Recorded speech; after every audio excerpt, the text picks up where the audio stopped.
Eu gostaria de dizer inicialmente boa tarde a todos, que eu estou muito feliz de participar desse evento, que é um dos eventos mais importantes da educação no Nordeste.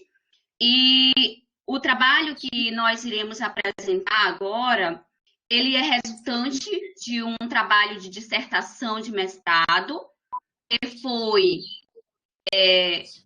elaborado junto com a professora doutora Marisa Borges Uol Barbosa de Carvalho, foi a minha orientadora. Atualmente ela também é a minha orientadora no programa no doutorado, que é vinculado ao programa de pós-graduação em educação da Universidade Federal do Maranhão.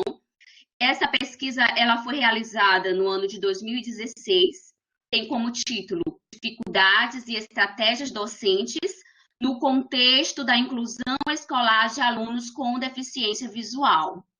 Considerando a diversidade na escola e que essa diversidade constitui um desafio aos professores, essa pesquisa ela partiu de algumas indagações. Pode passar, Glau. As seguintes indagações: como os professores do ensino regular e do atendimento educacional especializado estão viabilizando o processo de inclusão de alunos com deficiência visual? Quais as principais dificuldades e estratégias apontadas pelos professores do ensino regular e do atendimento educacional especializado para viabilizar a inclusão escolar de alunos com deficiência visual? A pesquisa ela teve a pretensão de dar voz a esses professores para que eles pudessem falar das suas dificuldades e das estratégias utilizadas na inclusão de alunos com deficiência visual. A pesquisa ela teve dois grupos de professores, que foram os professores do ensino regular e professores do atendimento educacional especializado. A coleta de dados foi feita por meio de entrevista semi-estruturada. A análise dos dados se deu a partir da análise de conteúdos, tal como proposta por Bardan. E aqui a apresentação dos resultados da pesquisa. Considerando o tempo que é bem reduzido, eu apresentarei de forma parcial, não porque a pesquisa não tenha sido concluída, mas porque o tempo não nos permite.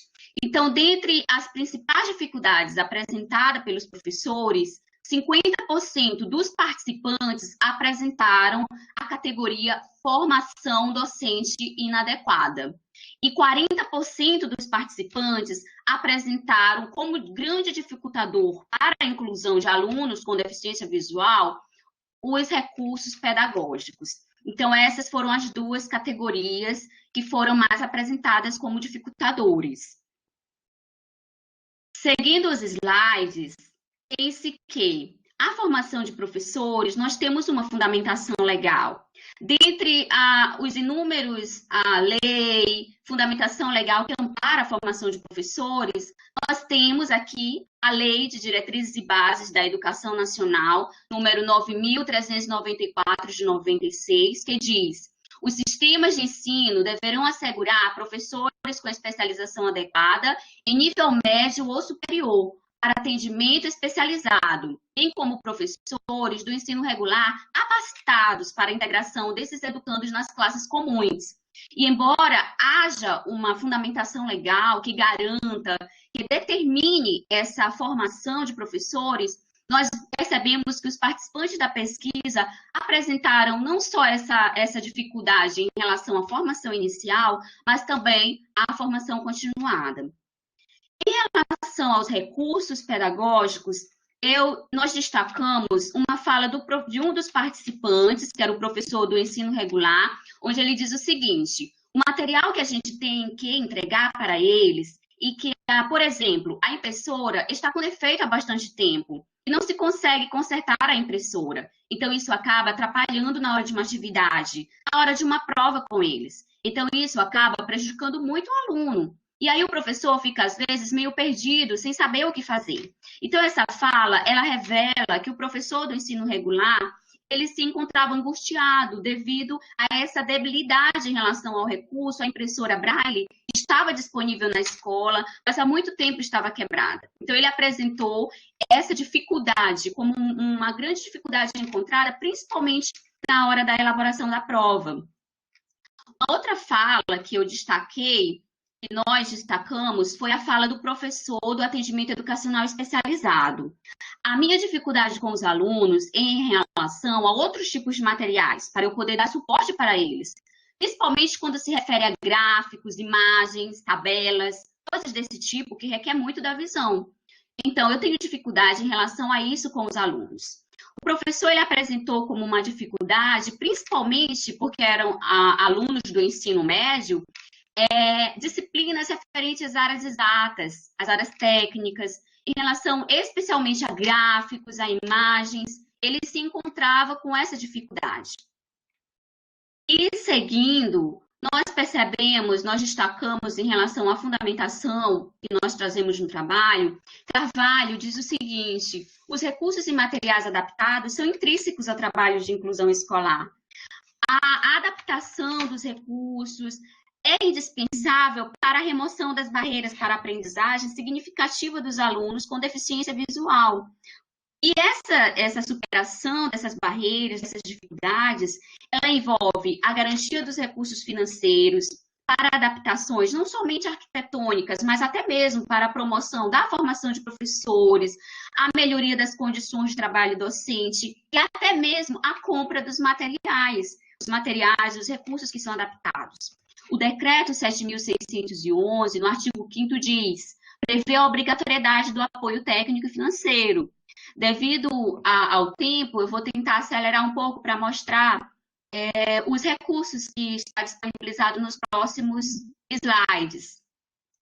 Então, nós vemos que há uma fundamentação legal, o decreto 7.611 determina isso. O próximo slide, por favor, Glau. Isso, aqui eu trago as estratégias. Em relação à pergunta que diz respeito às estratégias, os professores demonstraram, a maioria, a elaboração de recursos pedagógicos adaptados ao aluno com deficiência visual. Nós destacamos no próximo slide alguns itens referentes à fala desses professores.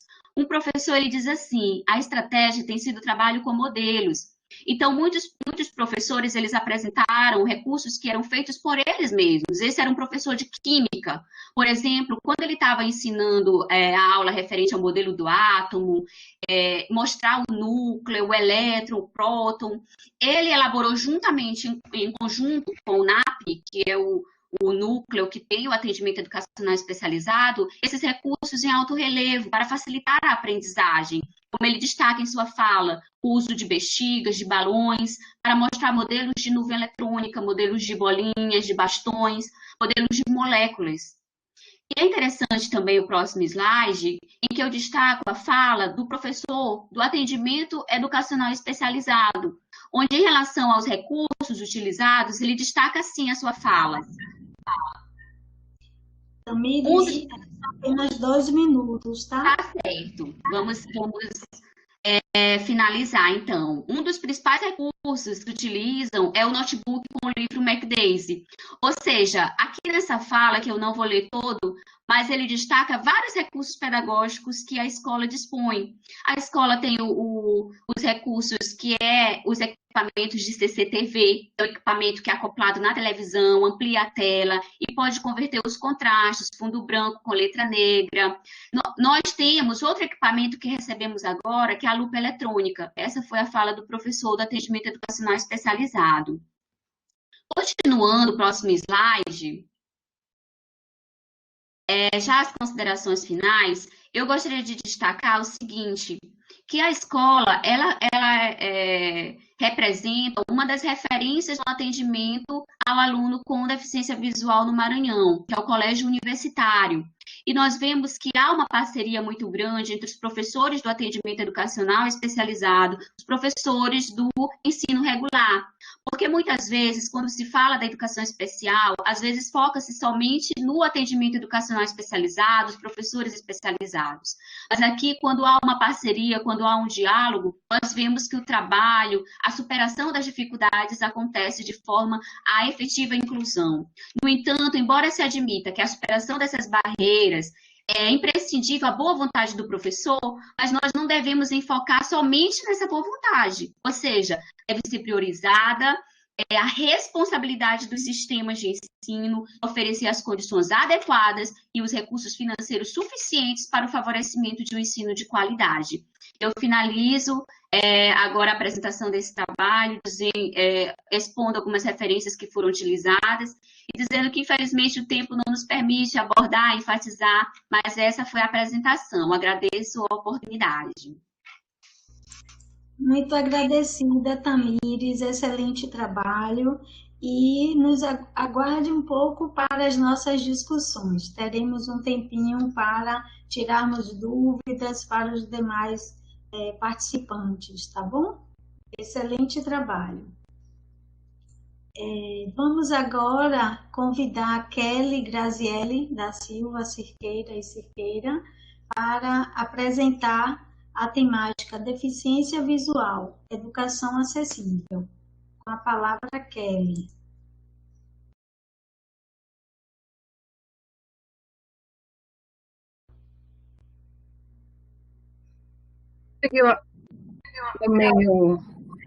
Os slides. Pronto. Boa tarde. Sou branca, cabelo claro, acima do ombro, estou com a blusa preta e ao fundo uma cortina cinza. Professora, vou pedir para não aparecer porque minha internet não está boa. Ok, tranquilo, fique à vontade.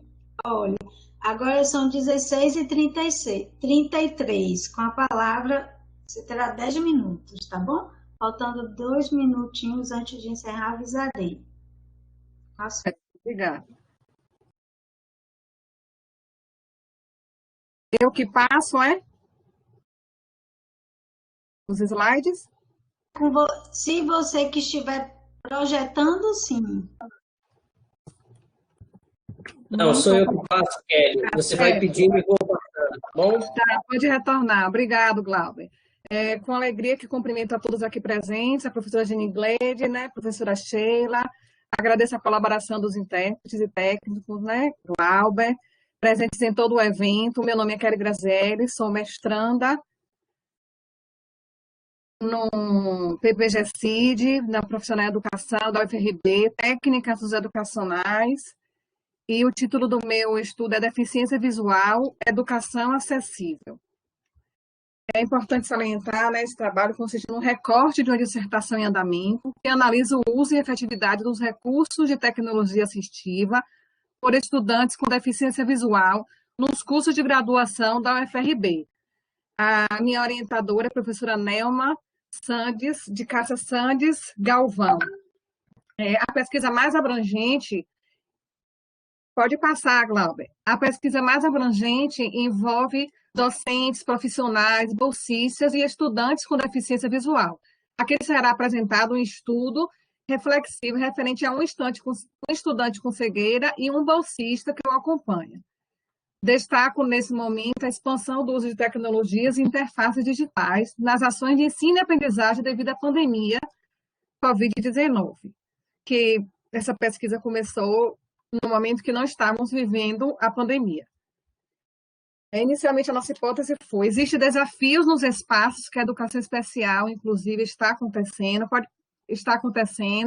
presencial e não presencial, para estudantes com deficiência visual, que só serão possíveis de serem superados com o uso de tecnologia assistiva.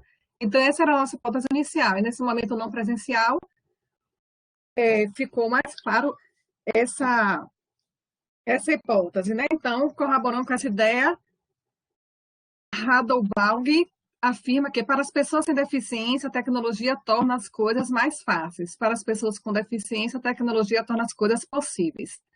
Galvão ainda afirma que deve começar com uma análise detalhada e escuta aprofundada de suas necessidades, para partir daí ir optando pelos recursos que melhor respondam a essas necessidades. Então, é nessa vivência da universidade, né, que trazemos essa pesquisa Nada sobre Nós, né, sem nós, não basta estar, há de se fazer parte, né, mostrando a importância dessa permanência qualificada na educação superior. Nesta direção, né, o objetivo da pesquisa foi identificar as barreiras encontradas nesse meio digital com o impacto da pandemia. Os objetivos específicos é conhecer as possibilidades, o desafio da tecnologia assistiva utilizados por eles e pelo bolsista, que também auxiliam os estudantes, né, o estudante cego, analisar as ações voltadas para o atendimento educacional, os núcleos de acessibilidade, né, previstos na lei, e identificar se foi considerada a singularidade desses estudantes na elaboração das metodologias e práticas pedagógicas nas salas não presenciais.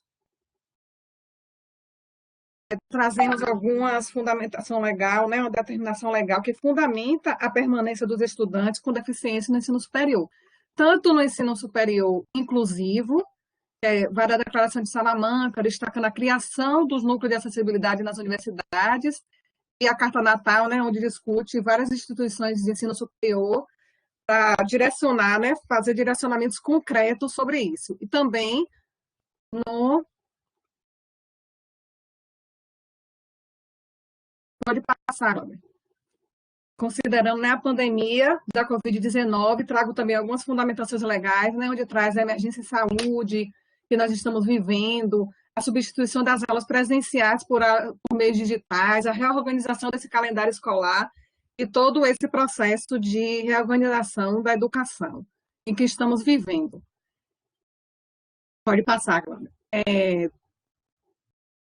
Alguns teóricos, né, colaboraram nessa pesquisa, alguns aqui, Miranda, na educação do ensino superior, Galvão Filho, né, tecnologia assistiva, SASAC, acessibilidade, alguns conceitos importantes que eu trago, né, de pessoa com deficiência visual, acessibilidade e tecnologia assistiva. Pode passar agora. O nosso percurso metodológico foi, né, a pesquisa qualitativa do tipo estudo de caso, da qual participaram um estudante com cegueira do curso de graduação e um bolsista do Núcleo de Acessibilidade da UFRB, no campo de Feira de Santana.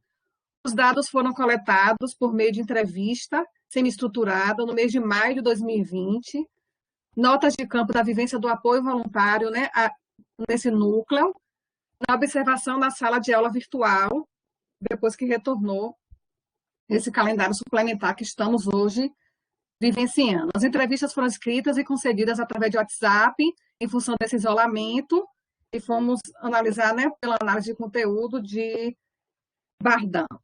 Os resultados, eu queria destacar aqui duas falas, né, do bolsista, sobre, quando foi perguntado a ele sobre a formação inicial continuada, na área de inclusão de pessoas com deficiência visual, se ele tinha alguma formação nisso, sobre seu conhecimento nas tecnologias que o estudante com deficiência visual utilizava para acessar essas informações visuais. E ele fala assim, algumas dessas tecnologias assistivas tive a oportunidade de conhecer em uma das visitas pelo projeto de extensão, onde tive contato com o multiplano, leitores de tela, aí ele vai falando do componente curricular Braille, e também ele vai, na outra fala, falando, não, todo conhecimento para minha atuação com estudantes com deficiência foi adquirido na universidade através das disciplinas optativas e de itinerário formativo do curso de Engenharia de Tecnologia Assistiva. Acessibilidade a pessoas com deficiência sensorial, de um grupo de projetos, você vê que tanto na primeira fala como na outra ele fala de projetos de extensão da universidade. Ele não se refere, né, à formação ou capacitação do núcleo de acessibilidade, promovido pelo núcleo de acessibilidade. Outra fala trabalhar, pode passar, Cláudia, trabalhar mais a acessibilidade atitudinal com os professores e alunos do centro, quando é perguntado a ele, né, o que é possível favorecer os bolsistas, no sentido de desenvolver uma prática inclusiva, ele vai falando da acessibilidade atitudinal, que é um primeiro passo para começar a se desenvolver uma prática inclusiva. Depois consigo pensar na instalação de piso tátil, ele vai falando isso, né, e ao entrevistar o estudante com cegueira, em relação às implicações pedagógicas, pode passar, Glória. Licencinha, aproveitando para sinalizar que resta nos 2 minutos, tá certo? A sua Certo. apresentação está ótima. Obrigada, professora. A maior dificuldade é a pouca disponibilidade de recursos adaptados no curso de exatas, além do pouco espaço de tempo para estudar assuntos tão complexos. A todo momento penso em desistir do curso, porque há grandes barreiras, tais como discriminação e desconfiança. Aí ele fala, né, da máquina de escrever de Braille, que ele representa os símbolos matemáticos, leitores de tela e multiplano, quais são os materiais que eles utilizam, né? E diante da pesquisa, pode passar, Glauber. Diante da pesquisa, né, realizada, considera-se importante, né, investigar se as condições gerais necessárias estão asseguradas, garantir que o discente tenha em seu domicílio um dispositivo computacional acessível, os recursos de tecnologia assistiva necessários que permitam que a pessoa interaja com a ferramenta computacional. Garantir que o dispositivo computacional seja adequado para acesso à internet, se ele tem acesso à internet, levantar junto ao discente as suas experiências de acesso à internet, identificando como ele, as plataformas e as melhores plataformas de uso para a sua condição comunicacional. Após a garantia desses aspectos, pode passar, Glauber. Tornar, né, acessível o conteúdo visual disponibilizado, utilizando-se, por exemplo, uma legenda oculta nas imagens, permitindo que os leitores de tela descrevam as imagens para quem necessitar da descrição. Recorrer ao profissional audiodescritor, contratar a empresa que faz audiodescrição em tempo real para atividade online, tornar acessíveis os textos impressos para as pessoas com perda visual. Recomenda-se nessas situações que os textos sejam enviados com antecedência para os profissionais que farão a transcrição. A análise, né, das falas salienta que a permanência desse estudante passa por acessibilidade atitudinal, o estudante refere a discriminação, desconfiança, a acessibilidade arquitetônica atravessada principalmente pela dificuldade de se locomover no espaço, a acessibilidade comunicacional marcada pela escassez de recursos no curso de exatas. Verifica-se que o atendimento, né, que é desenvolvido faz muito isso, mesmo porque agora em 2020, no período da pandemia, existiu 2 auxílios para as pessoas com deficiência, que é um auxílio de kit PCD de tecnologia assistiva, que será pago em parcela única, sendo estabelecido, pode passar, Glauber, até R$3.000, e auxílio emergencial de apoio à inclusão digital. Então, as plataformas virtuais e sistemas acadêmicos foram projetados para alunos sem deficiência, uma vez que as suas interfaces trazem desafios para o estudante com deficiência visual. Obrigada. Parabéns, Kelly. Excelente trabalho. Muito bom. Quero lembrá-las que quem gostaria de fazer alguma pergunta para os autores, solicitamos disponibilizarem as suas perguntas aí no chat e logo em seguida, após as apresentações, retomaremos e direcionaremos aos participantes. Tá legal?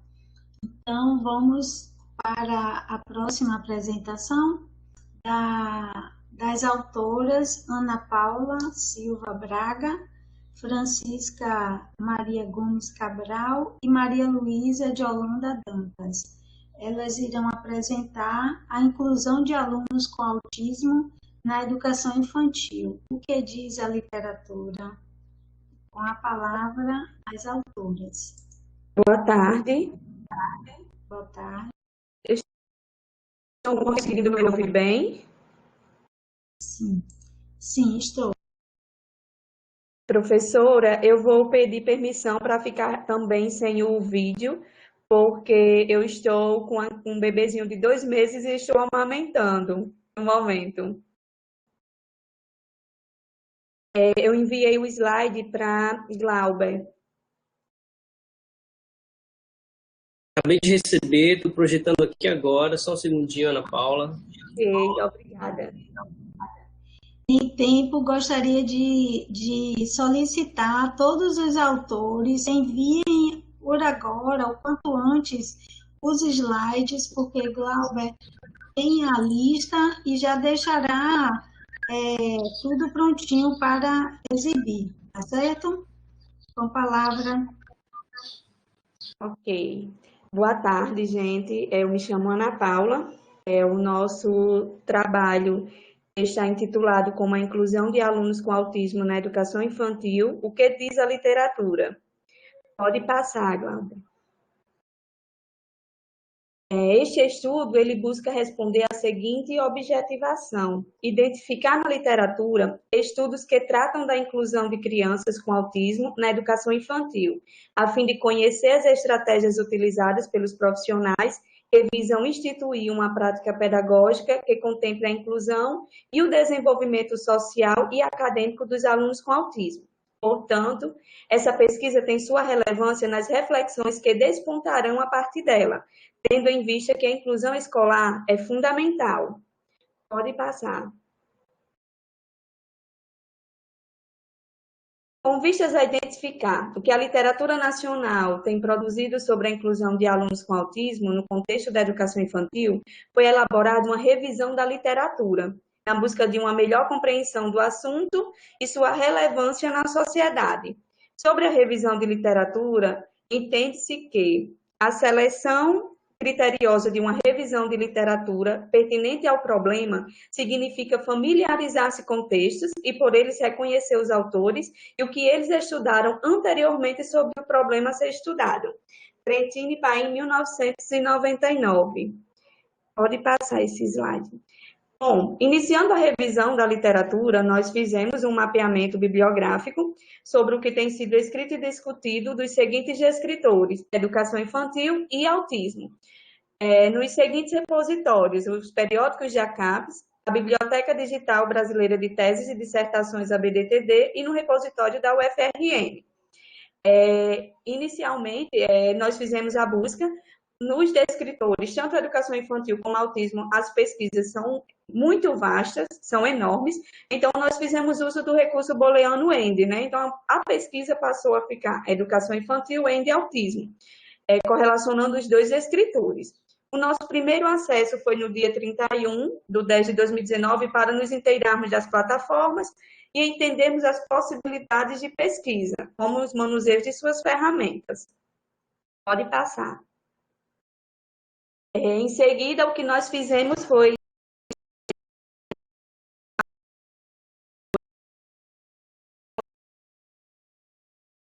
estudos correlacionando com o nosso objeto de estudo. Após esse momento, os trabalhos que apresentavam alguma relação com a nossa proposta foram 6 no periódicos da CAPES, 3 na BDTD e 1 da UFRN. Então, foram a partir de alguns de refinamentos que nós fizemos, nós encontramos esses, no caso, no total de 10 trabalhos que tinham relação com nossa pesquisa. Os slides seguintes, eles apresentam as primeiras informações que nós estamos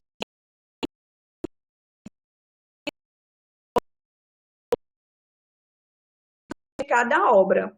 Pode passar. Pode passar. É mais para exemplificar realmente os trabalhos.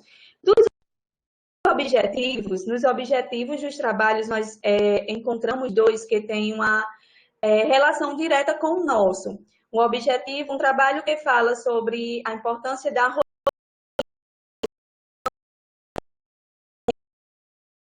e também um trabalho que fala sobre o brincar, a importância do brincar também na educação infantil. Das metodologias que nós encontramos nos trabalhos, foram as diversas metodologias. Uma das metodologias que tiveram destaques foi estudo de caso, pesquisa bibliográfica e também a revisão de literatura. Os instrumentos mais utilizados para o levantamento de dados foram entrevistas e questionários. Nos resultados, onde nós queremos já um pouquinho de destaque, nós vamos fazer uma pincelada dos resultados, conectando os trabalhos, certo? Os trabalhos, eles tiveram destaque na formação continuada dos professores. Uma das coisas primordiais em questão da inclusão, realmente, da educação infantil, que nós percebemos de destaque foi a formação continuada dos professores. Um trabalho fala que há fragilidade não apenas no processo de reflexão e prática docente, mas no despreparo e não aceitação dos pais e também na escola como um todo. Foi algo assim que nós destacamos como resultado. Outro destaque que fizemos foi a importância da sala de recursos multifuncionais dentro das escolas e o uso realmente efetivo dela. Novamente, a importância do brincar, que ele não deve ser considerado apenas uma forma de divertimento, mas possibilitar a criança a aprender e desenvolver, e o brincar como recurso educativo. Eu acho que fez alguma coisa no slide, mas continuando aqui. Durante todo esse processo da construção, da revisão de literatura, é inegável as contribuições de cada estudo para a nossa pesquisa, evidenciando também a relevância do nosso objeto no contexto educacional. Que o slide deu uma travada. Não sei se vocês estão conseguindo ver. Sumiu a tela. Cadê o Glauber? Deve ser a internet está lenta e deve ter acontecido algo. É, Gente, mas eu já estou finalizando. Posso fazer as considerações? Pode. Pronto. As considerações finais. Em virtude dos fatos mencionados, buscamos subsidiar e aprofundar os conhecimentos sobre a inclusão escolar, primordialmente no ambiente infantil, tanto para ampliar o conhecimento teórico, como para problematizar a concretização da inclusão, oferecem a primeira etapa da educação básica.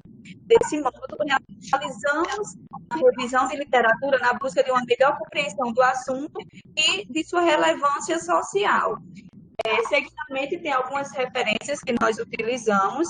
Esse trabalho ele foi um recorte de um trabalho realmente maior que nós fizemos de revisão de literatura.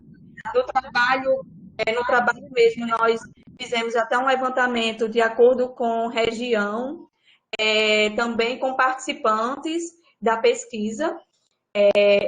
Espero que tenha contribuído também para a discussão e para todo o nosso conjunto, e uma reflexão sobre a inclusão, de fato, desde a base, desde a educação infantil, como primeiro contato com a escola.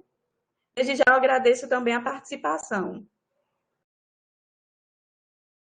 Peço desculpa porque tem um bebezinho chorando, gente, não sei se ouviram. Parabéns, Ana Paula, excelente trabalho, muito bom de ver cada um melhor do que o outro, e vamos dando prosseguimento. Lembrando, gente, assinem a lista de frequência, deixem as suas perguntas, estaremos estabelecendo essa troca, essas aprendizagens logo após as apresentações, tá bom? Então, parabéns aos autores. Vamos à próxima apresentação. Marília Caroline Soares de Amorim irá apresentar. Oi? Caroline irá apresentar a temática Reconhecer e desenvolver. Só um instante. Reconhecer e desenvolver crianças com altas habilidades e superdotação. Com a palavra Marília. Boa tarde. São 16h56, Marília. Certo. Vou me descrever. Eu tenho a pele clara, cabelos longos, estou usando um óculos de grau que tem a armação vermelha. Estou com uma blusa verde escura e atrás de mim tem uma parede clara. Bom, eu vou iniciar. A minha temática é reconhecer e desenvolver crianças com altas habilidades e superdotação. Pode passar. O meu objetivo é analisar o processo de identificação e engajamento dos alunos com altas habilidades e superdotação, objetivo geral. Pode seguir. Com objetivo específico, reconhecer o processo de identificação, descrever as ações promovidas para a inclusão desse público e identificar as estratégias utilizadas para o engajamento nas atividades e fortalecimento das habilidades. Pode passar. Como problema, eu tenho como acontece o processo de identificação e engajamento dos alunos com altas habilidades e superdotação em uma escola da rede municipal de Teresina, Piauí. Bom, esse problema ele surgiu de inquietações devido à invisibilidade desse público nas redes de ensino. A inclusão é um tema que apresenta-se fortemente na atualidade, no entanto, não é frequente destacarmos alunos com altas habilidades e superdotação, havendo, assim, a necessidade de dar maior visibilidade a essa temática, dada essa reduzida identificação desse público. Pode passar.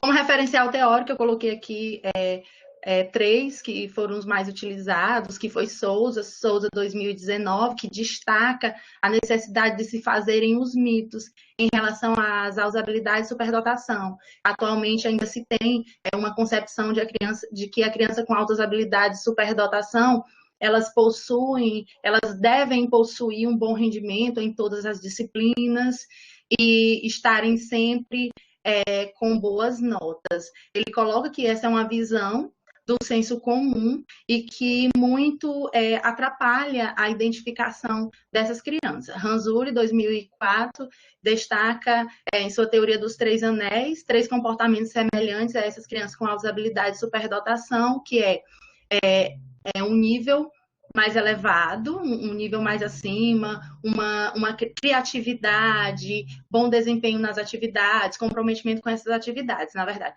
No entanto, esses níveis eles irão se apresentar de formas diferenciadas nessas crianças e cabe à escola, né, o desafio de conseguir entender as peculiaridades desse aluno e desenvolver de forma adequada. Delors 2007 traz a ideia de que essas crianças elas precisam primeiro terem as suas peculiaridades, né, identificadas, para que posteriormente sejam desenvolvidas atividades de acordo com o seu nível. E um dos principais motivos para a desmotivação dessas crianças no ambiente escolar é exatamente a atividade desconectada do seu nível. Isso traz uma desmotivação, desinteresse pela escola e desencadeia outras questões que essas crianças acabam sendo confundidas com crianças hiperativas. Pode passar. A metodologia ela está pautada em uma abordagem qualitativa de investigação, é um estudo de caso. O instrumento para a coleta de dados foi entrevista. Pode passar. A pesquisa ela foi realizada com 2 docentes que atuam no ensino fundamental menor no município de Teresina. Lembrando que foi o professor da turma regular e o professor do atendimento educacional especializado AE.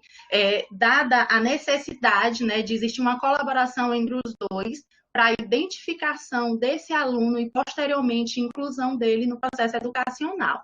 Os sujeitos eles foram identificados por codinomes P1 e P2. Pode passar.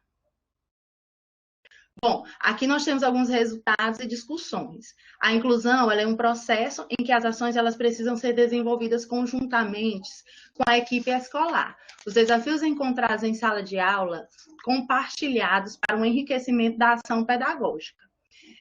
Eu não coloquei a pesquisa toda aqui, eu destaquei só apenas 3 questões para não ficarem cansativas, mas antes de iniciar com essa pergunta, né, foi perguntado como é que acontece aquele processo de identificação dessa criança. Né? Primeiro é o professor da sala regular, que identifica, encaminha ao professor do AE, e aí eles vão trabalhar de uma certa forma com colaboração até chegarem aí ao diagnóstico dessa criança, posteriormente que ele vai passar aí por psicólogo, pela equipe que necessita até chegar a esse diagnóstico. Bom, a pergunta que eu destaquei aqui foi, em relação à organização das ações para a inclusão de alunos com altas habilidades e superdotação, P1 é o professor do atendimento educacional especializado, ele colocou que trabalha juntamente com os profissionais, né, o pedagogo, o psicopedagogo o psicólogo a qual essa criança ela é encaminhada para fechar o diagnóstico. Posteriormente, né, realiza trabalhos para estimular o potencial, encaminhamento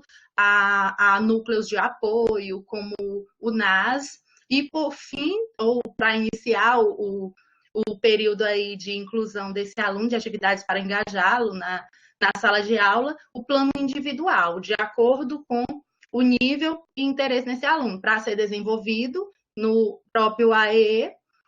E o P2, que é o professor da sala regular, ele coloca que o primeiro passo é compreender os interesses do aluno, os objetivos da grade curricular para construir atividades de aprofundamento dos conteúdos.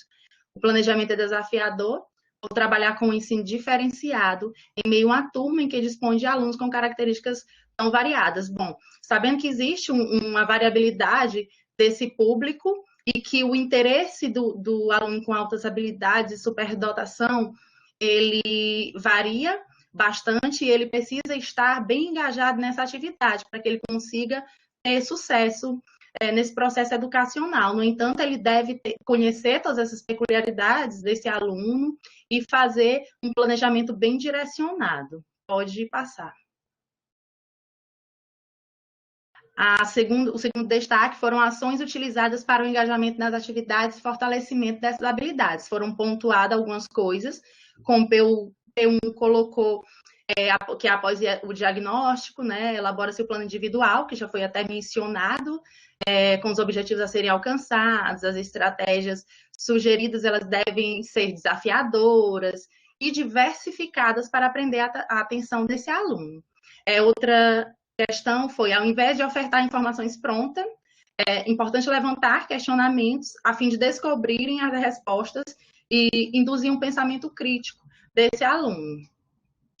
Sempre que o aluno perdeu o interesse, você muda de atividade ou então pode deixá-lo um pouco livre, vai depender aí da forma como você conduz o processo com esse aluno. P2 destaca, mesmo sem diagnóstico, é necessária atitude para atendê-lo. Ao perceber alunos com habilidades acima da média, converso com os professores, com o professor do AEE e a equipe escolar. Porém, se estas não forem perceptíveis, é comum existir resistência e dificuldade para compreender que, devido à metodologia utilizada, a criança pode apresentar desinteresse em uma ou mais disciplinas. Por fim, ela diz que planeja atividades com níveis elevados. Certo. Apenas 2 minutos, tá, Marília? Tá bem.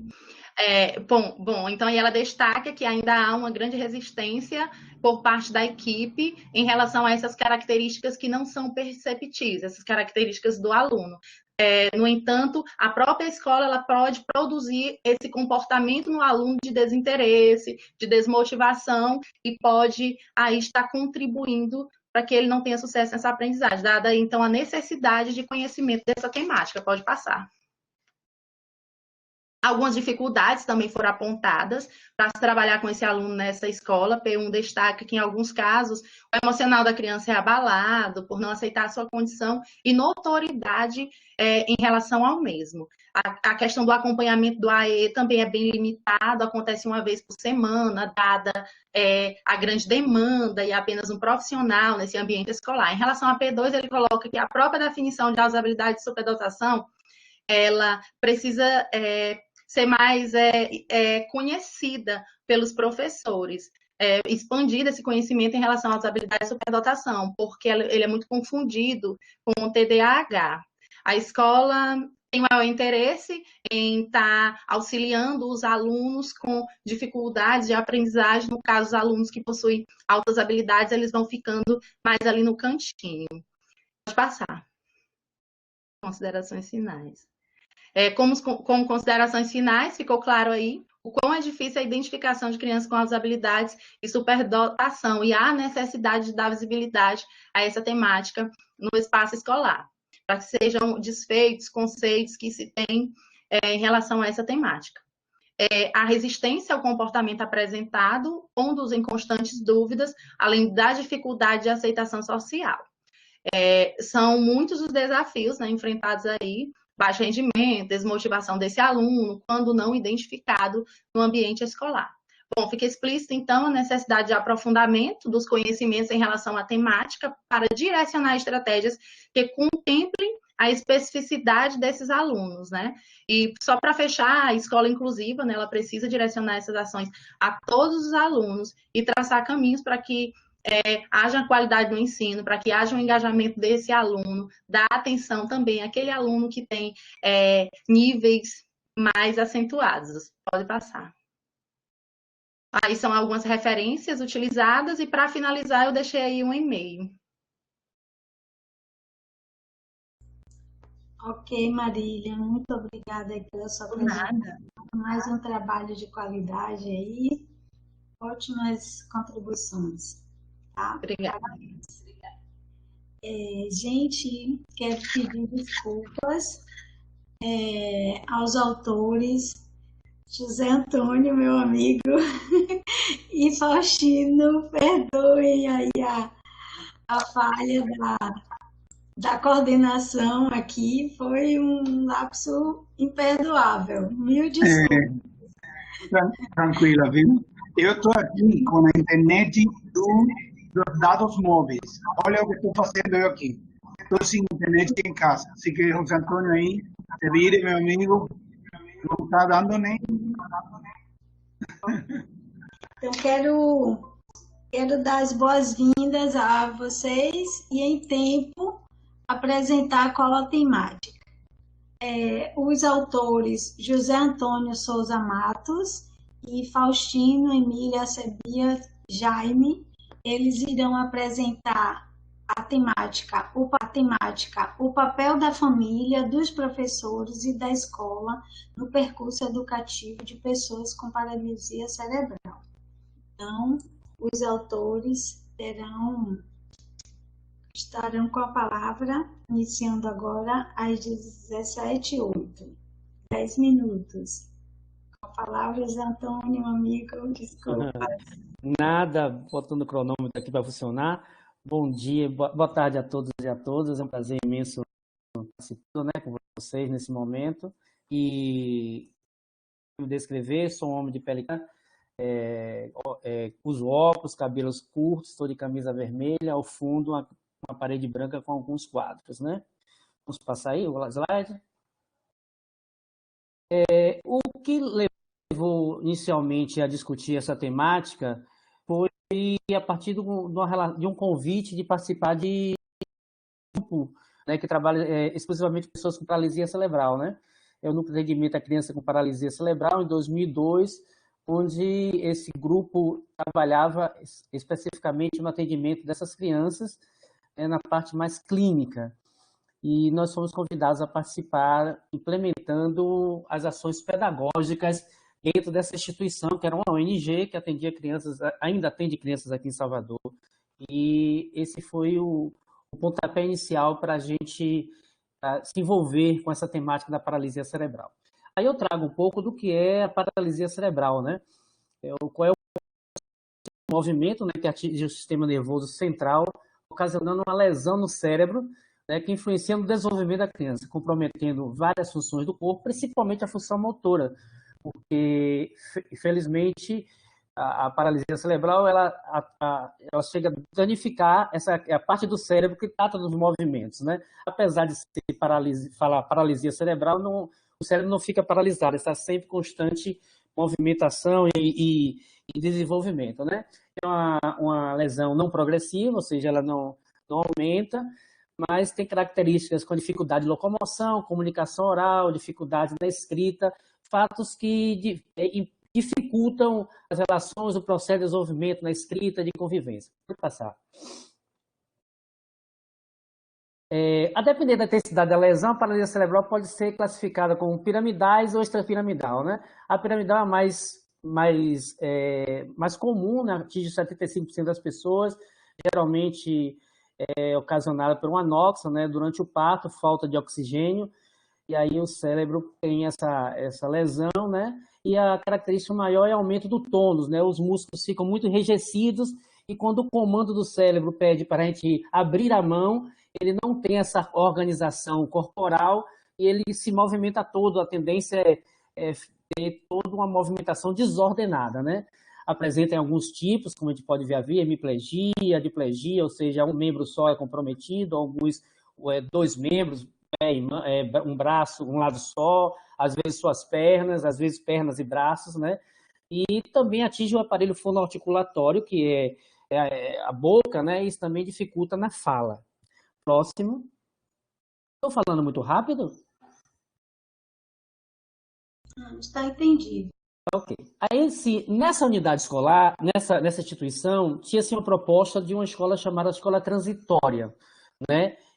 Que passou a ser uma parceria com o município de Salvador, com a Secretaria de Educação de Salvador.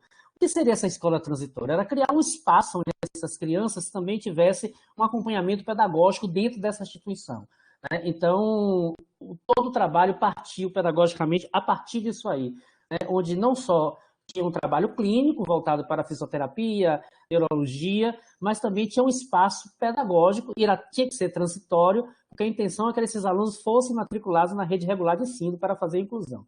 Nós fazíamos acompanhamento desses estudantes em todos os aspectos, psíquico, motor, clínico e pedagógico. Nós também passamos a fazer a formação dos docentes das redes, a rede municipal, onde o aluno estava incluso, para saber como facilitar o processo de inclusão, que o entendimento eles precisariam ter.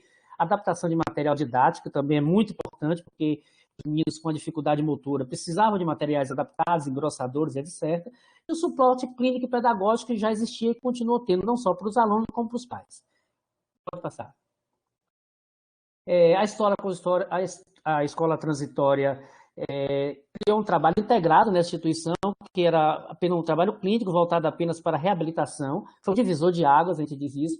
Nesse momento, passou a ter um trabalho muito mais voltado, completo para esse aluno, né? Visando o desenvolvimento geral dessa criança, tanto na parte motora de reabilitação, mas também na questão pedagógica, de inclusão, etc. Entendeu? Vou passar. Aí se perguntou em um dado momento os questionamentos da gente. É uma escola transitória ou uma educação especial? Então, todo momento se preocupando que esse aluno tivesse a inclusão na escola regular e ficasse no contraturno nessa escola transitória, junto com a parte clínica, né? Os pais sempre tiveram muita resistência a essa inclusão, porque tinha preocupação de os alunos sem nenhuma deficiência não acolher, os professores que já estavam acostumados, professores da escola transitória. Foi muito difícil, mas tivemos essa conscientização. O resultado significativo foi 80% dos alunos desse instituto sendo para a área de inclusão, para a área para a educação comum na rede regular. Vamos lá? Diante de tudo isso que a gente discutiu aí, mostrando o que foi essa escola transitória, surgiu a necessidade de compreender como é que vai se dar essa caminhada desses alunos, né? Aí que surge a necessidade de discutir o percurso educativo, né, dessas pessoas com paralisia cerebral na rede regular de ensino. Então, foi aí que a gente despertou para fazer essa temática da pesquisa. Vamos para o próximo? O objetivo geral é caracterizar o percurso educativo de pessoas com paralisia cerebral através dos seus próprios relatos, né? Identificar as possibilidades e também as barreiras que dificultam o seu processo de inclusão. Temos dificuldades, mas também encontramos muitas coisas boas que facilitaram esse processo de inclusão. Próximo. Objetivos específicos, nós tivemos um mapeamento dos fatores que podiam contribuir para esse efetivo processo de inclusão, identificar as barreiras simbólicas, que não foram poucas, imobiliário, identificar através de relatos e entrevistas a presença de estratégias organizadas da prática pedagógica e a ausência dela no currículo, na formação docente, reconhecer a importância das relações sociais dentro desse processo de inclusão se dada na própria unidade escolar e evidenciar a importância da formação de professores. Próximo. Nessa pesquisa, buscou entender o que o próprio aluno realmente vivenciou, né? E dar vez e voz a esse aluno. Para essa comunicação foi feito um recorte, né? Que será apresentado está sendo apresentado um recorte de uma dissertação de mestrado. Próximo. Procedimentos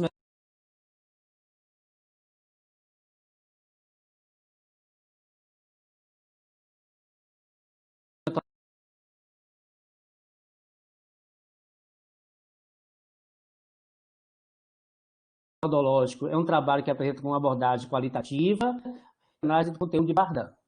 Oi? Próximo. Aí. Ora, companheiro. Pronto. Para catalisar de tudo, foi necessário dialogar com pessoas que tinham história de vida escolar regular. Oi? Só salientando que restam apenas 2 minutos. Certo. Então, vamos lá. Passa essa aí também, que eu vou logo para o final, as considerações. Passa aí. Passa também. Então, as considerações finais. Não, anterior. As considerações finais. O anterior. Nós percebemos um exército, não, próximo, um exército de visíveis, né, nessa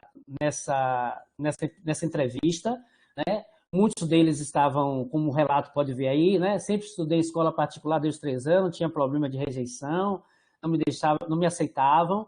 Os professores, diante dessa situação, problema, ficaram caracterizados que tem uma dificuldade de compreender a questão da inclusão, da necessidade de se trabalhar um processo pedagógico voltado para atender essas pessoas, né? A formação docente, sem sombra de dúvida, é a coisa basilar da formulação para melhorar essa educação inclusiva. Próximo.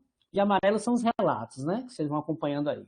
Apesar das conquistas, nós percebemos que ainda são grandes as dificuldades, muitas delas relatadas aqui, né? As dificuldades do professor de entender o tempo desse aluno, e percebemos que a escola, de fato, ainda não é um espaço extremamente inclusivo. Mas, dentre tantos outros espaços que nós temos na sociedade, a escola ainda consegue cumprir esse papel, ainda que deficitariamente. Próximo. Na contramão de tudo que nós percebemos das famílias e ausências, as famílias nesse processo de educação das pessoas com deficiência foi muito importante, elas estavam presentes. Sem elas, as crianças não teriam alcançado esse espaço, não teriam feito esse percurso. Foi de fundamental importância, dada a ineficiência do setor público e das condições necessárias para que elas avancem, né? Os pais, sem sombra de dúvida, foram indispensáveis nesse processo, detectando a pesquisa. Terminando já, viu? Próximo. As considerações finais. Por fim, ficou evidenciada a pesquisa que surge com uma imposição à questão da deficiência, né? Então, a deficiência ela é muito mais ocasionada pelas dificuldades que a sociedade impõe. Revelou a importância do papel da escola e do corpo docente no processo de inclusão, desde as adaptações, acessibilidade e formação docente, e todos os avanços pedagógicos que ajudaram na inclusão das pessoas com deficiência foram possíveis graças à formação docente. Quanto mais o professor tinha uma formação docente voltada para a pedagogia inclusiva, mais isso acontecia. Do contrário, as dificuldades eram maiores também. Finalizando aí a última. Não há novidade quando se diz que o papel da família é importante, mas se destacou com muita veemência nesse trabalho, onde todos os estudantes reconhecem o papel dos pais, sem eles não alcançariam. Ficou claro que as entrevistadas precisaram lutar muito mais do que necessitavam para ocupar seus espaços sociais em virtude da descrição e pelos estereótipos impostos pela sociedade. Eu acho que acabou aí, né? Próximo. Aí são algumas referências. Obrigado, e o tempo é exíguo, não dá para fazer muita coisa, né? Não dá para muito mais, amigo. Tudo bem. Um excelente recorte aí desse trabalho lindo, e são muitos desafios que precisaremos ainda enfrentar, né? Muito, muito legal. Gostei, professor. Obrigado. Parabéns. Então, Obrigado, Faustino, aí também. Professor, parabéns. Excelente. Agora estaremos passando a palavra para Gracileide Alves da Silva, que estará apresentando a temática Expressividade dos Corpos de Professoras Surdas, o que anunciam e denunciam. Com a palavra, Gracileide, teremos 10 minutos, às 17h21. Boa tarde, me escuta? Boa tarde a todos e a todas. Eu queria saudar a professora Genigleide, né, e a intérprete de Libras, e em nome dela saudar a todos os colegas presentes nessa sala virtual.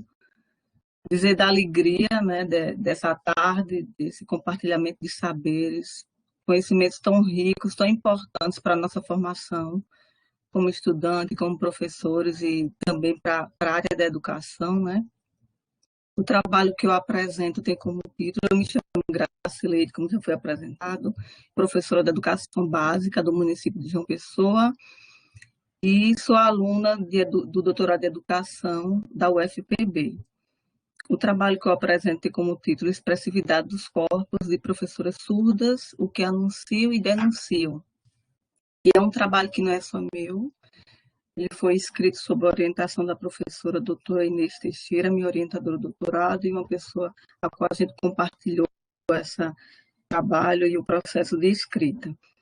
A minha pesquisa do doutorado, eu pesquiso as experiências docentes de professoras surdas imersas em escolas para ouvintes.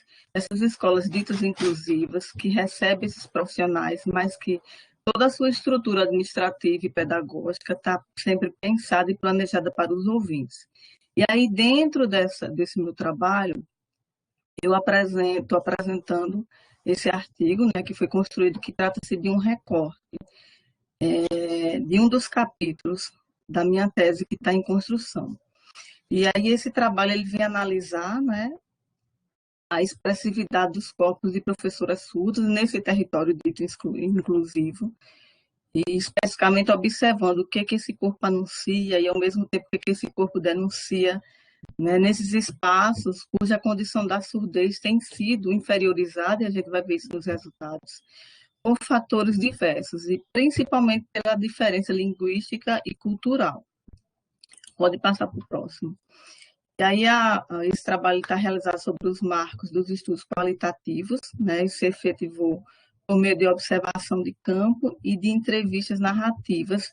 E nesse recorte eu apresento 2 entrevistas narrativas feitas com 2 professoras, docentes do ensino fundamental de 2 escolas da rede municipal de João Pessoa.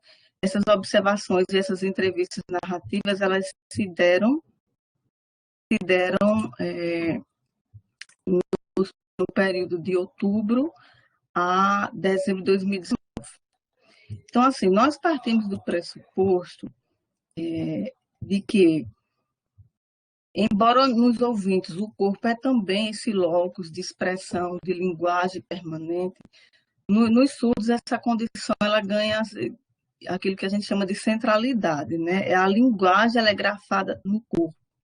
Seus corpos eles falam, e nesse falar eles anunciam e também eles denunciam, sobretudo quando imersos nesses contextos, né, de ouvintes, na qual a Libra ela não é a comunicação prevalecente. Muitas vezes até é aquele profissional, a única e exclusiva pessoa que sabe Libras. Então, nesse momento, o seu corpo ele se expressa permanentemente. Ele é linguagem, né? Passando para o próximo slide. Próximo.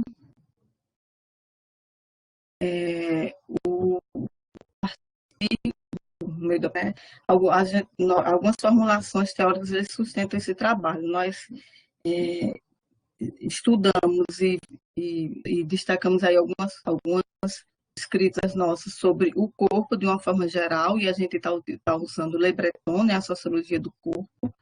Estudamos, e aí a gente trouxe especificamente para estudar o corpo surdo, depois esse corpo na docência e esse corpo surdo na docência. Então, destacando aí a fala de Le Breton, né, o corpo de o homem experienciar o mundo e a si próprio, agir e atribuir significado à concretude do mundo e reconhecer a si mesmo como ser, né? Então, em outras palavras, Le Breton ele vem nos dizer que o corpo ele antecipa qualquer forma de experiência do sujeito. Esse corpo ele é matriz da identidade, ele é um vetor pela qual a relação com o mundo ela é construída. E Le Breton faz outro destaque importante, né, que é a afirmação de que o corpo ele é uma construção social e cultural. E dentro desse corpo no geral, né, estudando os corpos surdos, né, nós destacamos que em todos os corpos, aceitos socialmente ou não, esse corpo é construção social e cultural, se inscreve as expressões da linguagem e da gestualidade. Mas no caso das pessoas que não ouvem, a força e a presença do corpo surdo é ele mesmo linguagem. Suas manifestações são mais centrais. são intensas, né? E diríamos até densas também. O corpo é ele mesmo linguagem. Pensando no corpo surdo na docência, né, todo o contexto escolar ele está permeado por leituras e expressões corporais. Esse profissional ele chega na sala de aula, ele chega na escola e o seu corpo fala, né? Ele fala com, ainda que esteja em silêncio, o seu corpo fala permanentemente com os alunos, né?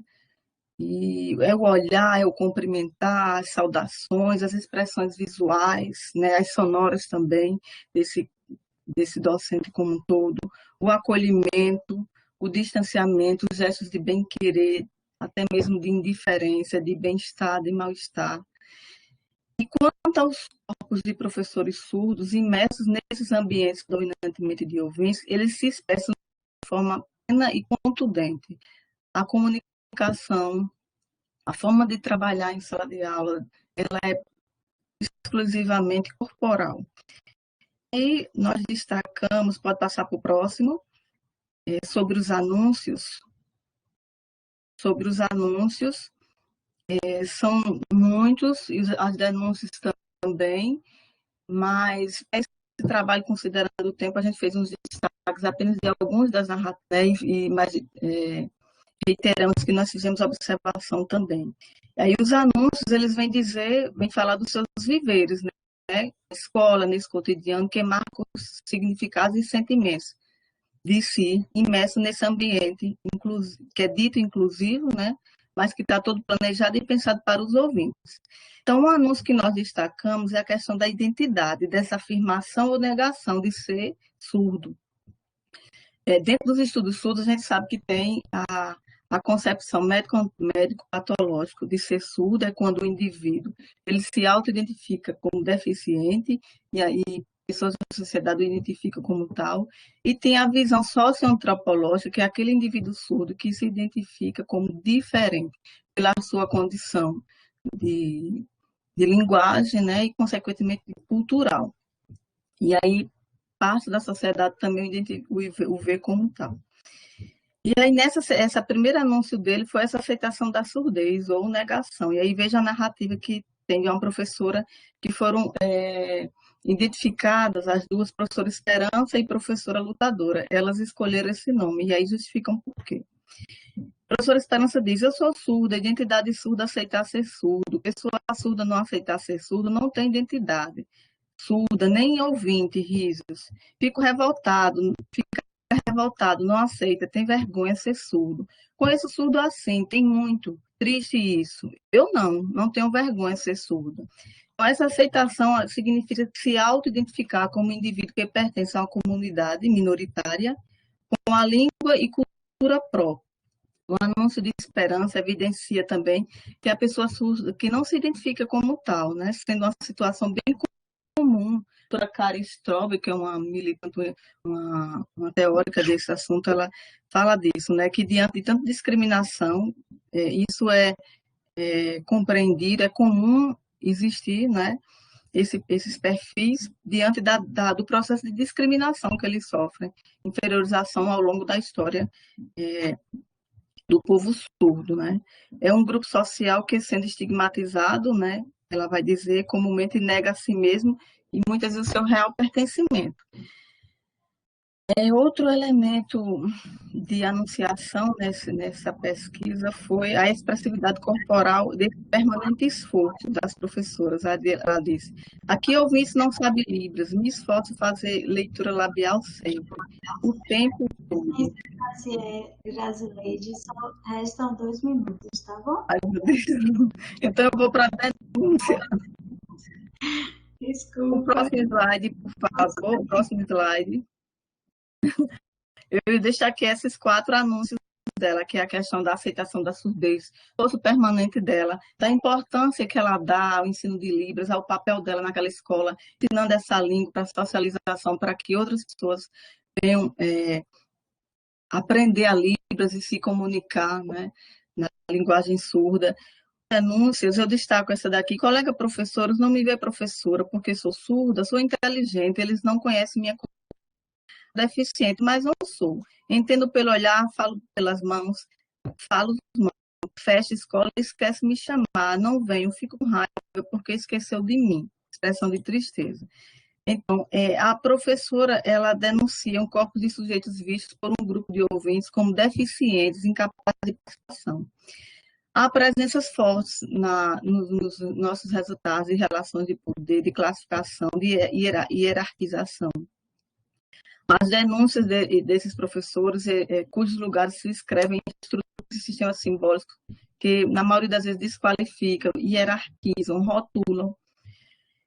E o corpus de docentes SUS na escola, dita inclusiva, denunciam problemas que produzem não somente diferenças, mas injustiças sociais, né? Processos como inferiorização, estigmatização, violência e negação de direitos. É uma diferença que se transforma em desigualdade. Eles lutam por reconhecimento. E aí, no artigo, nós trabalhamos bastante esses conceitos e apresentamos os achados das entrevistas narrativas e das observações que revelam e reportam bem isso.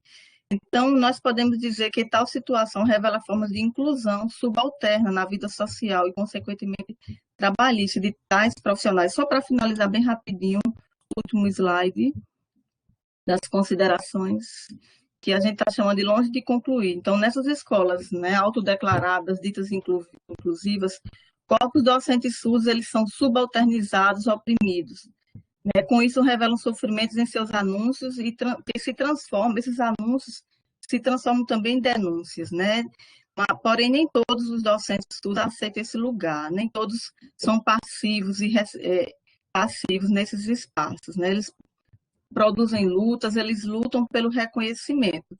Para finalizar minha fala, dizer que essa pesquisa, ela evidenciou e tem evidenciado, porque ela não está conclusa, né, que corpos surdos expressam a inclusão subalterna, uma vez que a escola recebe profissionais surdos, porém de forma precária e injusta, visto que os docentes surdos estão lá em condições de inferioridade. É uma escola que acolhe esses profissionais, mas que os trata de forma inferiores, né? Então é isso, agradecer. Tá aqui algumas referências que nós utilizamos em nosso trabalho, queria destacar e agradecer pelo espaço. Infelizmente, o tempo é muito curto para a gente apresentar mais, e parabenizar os colegas que já falaram e os que virão em seguida pela riqueza dos trabalhos. Obrigada. Oh, desculpe, Grazileide, é um papel cruel esse nosso de coordenação de mesa, de controlar o tempo que se esvai assim entre os dedos, as nossas palavras. Perdão, perdão. Muito bom, excelente trabalho, gostei muito, essas denúncias extremamente necessárias. Agora, com a palavra, Edilene Nascimento Diniz, Thaís Nayara Frazão Silva e Lívia da Conceição Costa Zaqueu. Elas estarão apresentando a temática O Desafio na Aprendizagem de Crianças com Deficiência Intelectual na Educação Infantil. Tá? Gostaria de lembrá-los em relação a assinarem a frequência, deixarem as suas questões aí, informando a quem estarão direcionando a questão, e também aos demais autores que não estarão apresentando diretamente aí os slides, que assinem a frequência, tá? Isso é muito importante, principalmente para a emissão do certificado, tá bom? E com a palavra as autoras. Agora são 17h35.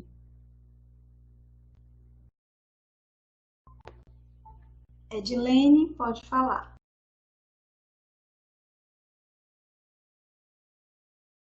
Desbloquear aí o seu microfone, que não estamos escutando.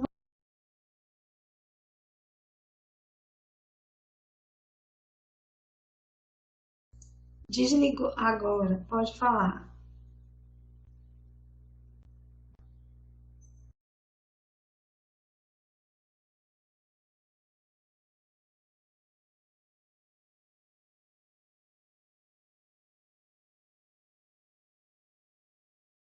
Glauber, qual é a orientação que você pode passar para a Edilene? Edilene, ao que me parece, veja bem, o seu microfone está aberto, porém o seu áudio está desativado. Então, são 3 botões que nós temos lá embaixo. O primeiro é o microfone, é o que vai captar a sua voz. O segundo é o áudio geral. Ambos precisam estar habilitados.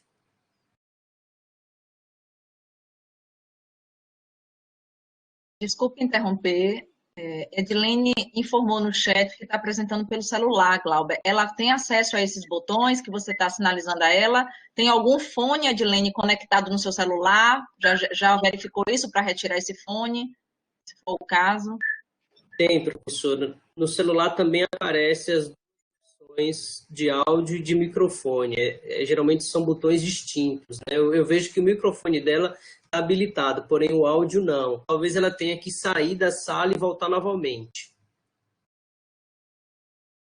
É o seguinte, Edilene, irei convidar o seguinte para agilizarmos, pode ser assim?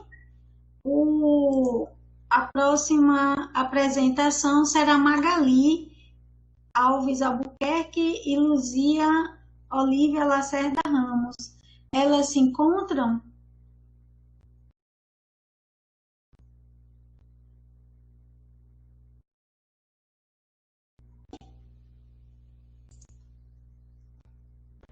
Magali Alves. Vá desligando, Edilene, para ganharmos tempo, tá certo? Magali está aí, é o tempo que você reconecta. Tá bom, Edilene? Grata pela compreensão. Vamos passar a palavra para... Passarei a palavra para Magali Alves Albuquerque e Luísa Olívia Lacerda Ramos, com a temática Os dispositivos móveis e suas potencialidades para o acesso à informação para as pessoas com deficiência visual. Magali, agora temos o horário disponível para às 17h39, ok? 10 minutinhos. Ok. Palavra. Olá, é uma alegria imensa estar participando do evento.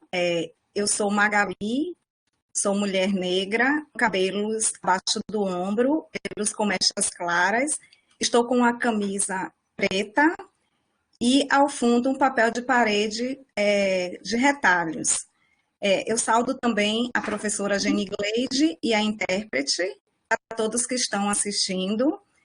Eu vou apresentar para vocês o trabalho da minha pesquisa, né? Eu sou mestranda do programa de pós-graduação de Educação Científica, Inclusão e Diversidade da UFRB. Então, vou apresentar a pesquisa intitulada Os dispositivos móveis, suas potencialidades para o acesso à informação para as pessoas com deficiência visual, as autoras Magali Alves Albuquerque e minha orientadora, a professora doutora Luísa Olívia Lacerda Ramos.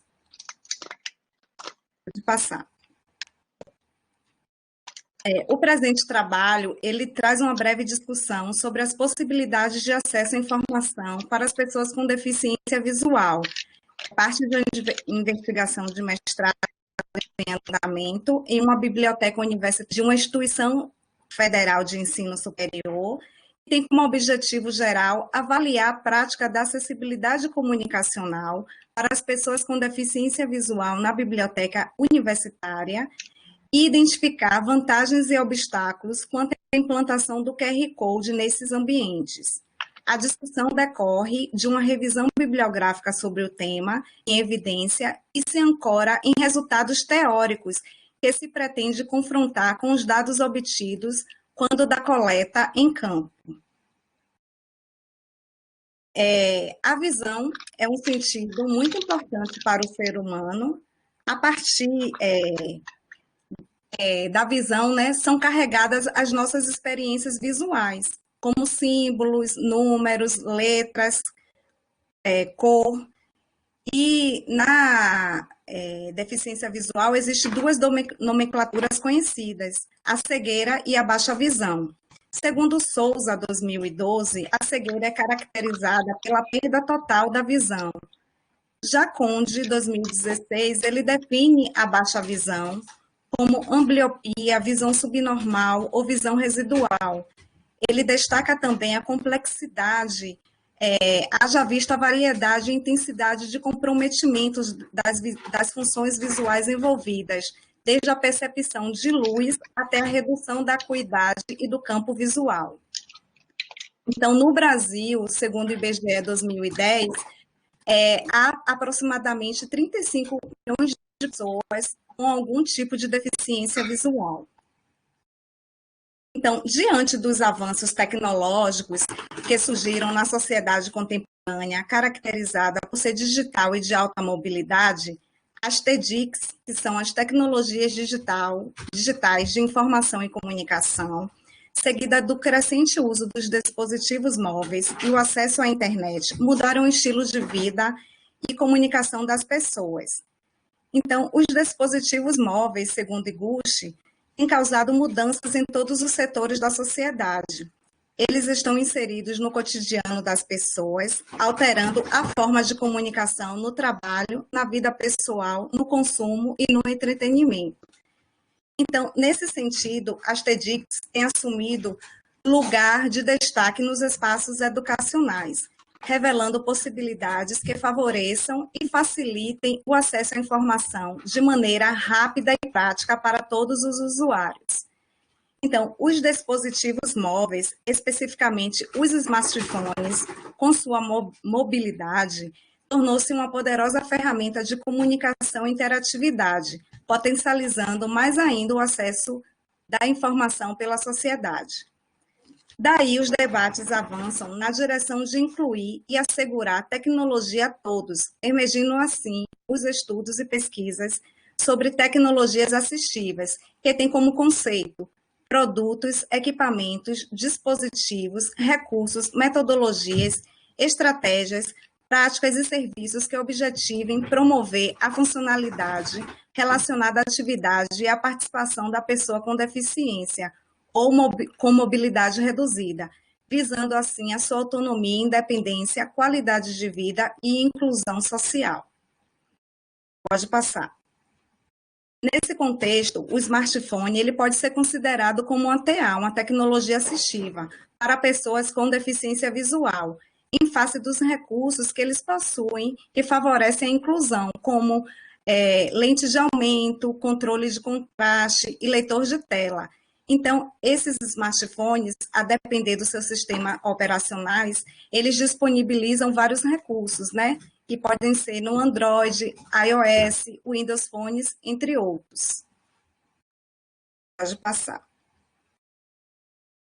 Então, a tecnologia assistiva, ela dá acessibilidade, no caso, às pessoas com deficiência visual, a dimensão da acessibilidade comunicacional, e segundo Sasaki, é aquela que se dá sem barreiras na comunicação interpessoal.